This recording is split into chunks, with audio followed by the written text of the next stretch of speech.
जो थोड़ा अलगाववाद के साथ भी है, थोड़ा इस साइड से भी है। ये इलेक्शन में पार्टिसिपेट भी कर सकता है, ये पॉलिटिकल पार्टी भी बना सकता है।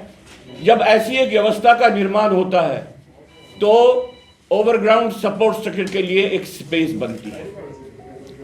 इसलिए आधा अलगाववाद की राजनीति करने वाले नेता या पार्टियां ये ओवरग्राउंड सपोर्ट स्ट्रक्चर्स के लिए एक स्पेस बनाती हैं, उसके लिए एक जगह बनाती हैं।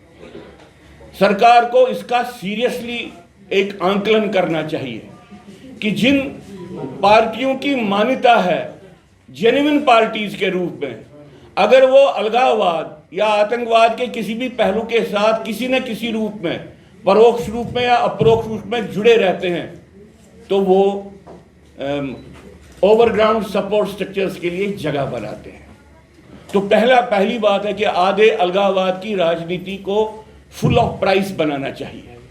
इसलिए हम तो समझते हैं कि इसके लिए एक कमीशन बनाना चाहिए कि भाई ये देखें जो लोग नॉर्मल पॉलिटिक्स में हैं उनमें से कौन कौन अलगाववादी के समर्थन में एक्टिविटी कर रहा है। दूसरा बिंदु मैं जो कहना चाहता हूं वो ये है कि भाई ये कहा जाता है कि भाई जहां पे अलगाववाद है, अगर आप वहां पे डेवलपमेंट करें, वहां पे प्रोग्रेस करें, वहां पे बाकी चीजें करें तो अलगाववाद कम हो जाता है, लोग उसके साथ नहीं रहते। ये अभी तक ये एक पॉलिसी रही है सरकार की। और जहां पे अलगाववादी जिन जगहों पे नहीं है वहां पे तो लोग हमारे साथ हैं ही हैं, ये बात चलती है। तो उससे क्या होता है कि जहां पे राष्ट्रभक्त समाज है वो एक तरीके से होस्टेज बन जाता है उन जगहों के जहां पे अलगाववाद है।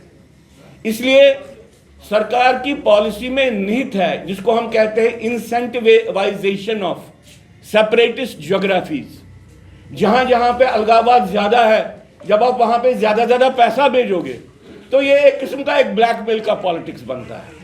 सरकार की तरफ से होना चाहिए था कि जहां पे अलगाववाद कम है वहां की डेवलपमेंट तेजी से बढ़े। ये मैं दूसरा बिंदु आपके सामने रख रहा हूं। तीसरा बिंदु मैं इसी संदर्भ में कह रहा हूं कि यह बात आपने पहले भी देखी होगी कि जब यह कहा जाता था कि ग्रेटर ऑटोनॉमी लानी है, उस वक्त जो ग्रेटर ऑटोनॉमी और ग्रेटर ऑटोनॉमी के बहुत से वहां पे रूप अलगाववादियों की तरफ से सामने आते थे। स्पेशल स्टेटस को स्ट्रेंथन करो, ग्रेटर ऑटोनॉमी लाओ, ऐसी बातें होती थी। लेकिन जो राष्ट्रभक्त अल्टरनेटिव्स थे, जैसे रीऑर्गेनाइजेशन एक राष्ट्रभक्त अल्टरनेटिव था, जैसे जम्मू कश्मीर में यूनियन टेरिटरीज बनाने का एक अल्टरनेटिव था, जैसे कश्मीर को विभाजन करने की बात है, ये एक नेशनलिस्ट अल्टरनेटिव है। ऐसे सारे अल्टरनेटिव्स, पॉलिटिकल अल्टरनेटिव्स जिनके माध्यम से राष्ट्रभक्त समाज की अभिव्यक्ति होती है, राजनीतिक अभिव्यक्ति है, इसको सरकार ने कभी नहीं माना। अभी भी ऐसी ही बात है। अभी भी कहा जाता है कि अब हमारे पास क्या विकल्प है, जम्मू कश्मीर यूनियन टेरिटरी को वापस स्टेट बनाएंगे। सिर्फ ये एक अल्टरनेटिव नहीं है, जम्मू कश्मीर यूनियन टेरिटरी का पुनर्गठन नए सिरे से होना चाहिए और कश्मीर घाटी में हिंदुओं के लिए एक जगह बननी चाहिए, यूनियन टेरिटरी बननी चाहिए। जम्मू अलग स्टेट अगर बन जाए तो इसमें कौन सा राष्ट्रवादी या एंटी नेशनल, इसमें कौन सी बात है बताइए। लेकिन सरकार की तरफ से और प्रमुख राजनीतिक दलों से ऐसे सारे विकल्प जो राष्ट्रवादी लोगों की अभिव्यक्ति करते हैं उसको नजरअंदाज किया जाता है। इससे क्या होता है कि सिर्फ एक सेपरेटिस्ट डिस्कोर्स रहता है ग्राउंड पे और उसके कारण ओवरग्राउंड सपोर्ट स्ट्रक्चर्स बढ़ते हैं।